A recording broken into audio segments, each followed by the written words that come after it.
તો વાવથરાદમાં ડીઝલની અછત વર્તાઈ રહી હોવાની અફવા ફેલાતા ખેડૂતોએ પેટ્રોલ પંપ પર દોડ મૂકી હતી। ખેડૂતોએ ડીઝલ મેળવવા માટે કલાકો સુધી રાહ જોવાનો વારો આપ્યો હતો।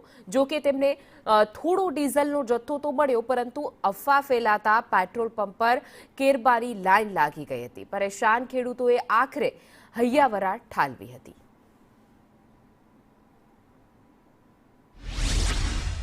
અમે ધણીધરમાં ચોય પેટ્રોલ મળતું નથી, એક જીઓનું હોય મળે છે, બાકી 3 કલાકથી લાઈનમાં ઊભા છો। અમને ચોય પેટ્રોલ ડીઝલ મળતું નથી। અમે આદો છે હપરેડાથી આવ્યા છો લેવા, ચોય ડીઝલ મળતું નથી। પેટ્રોલ ગાડીઓ કે આવે એમ કરે છે, પણ 2 દિવસ ગાડીઓ કોઈ આવતી નથી।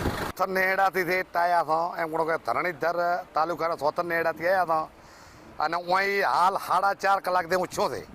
તો આ ભાઈએ કીધું છે કે થોડું ઘણું તમને ડીઝલ મળશે, બાકી કોઈ પેટ્રોલ પંપમાં ચોય ડીઝલ કે પેટ્રોલ કોઈ મળતું નથી। હવે અમારે ખેડૂતોને દાવું ચો હે 10 લીટર એક માણસને ઓય તો હાલે છે, આ ભાઈ તો હાલે છે, બાકી બીજા બધા કહે છે કે 10 લીટર કોઈ 5 લીટર હાલે છે, અને અમુક તો જગ્યાએ છે જ નહીં કહેતું।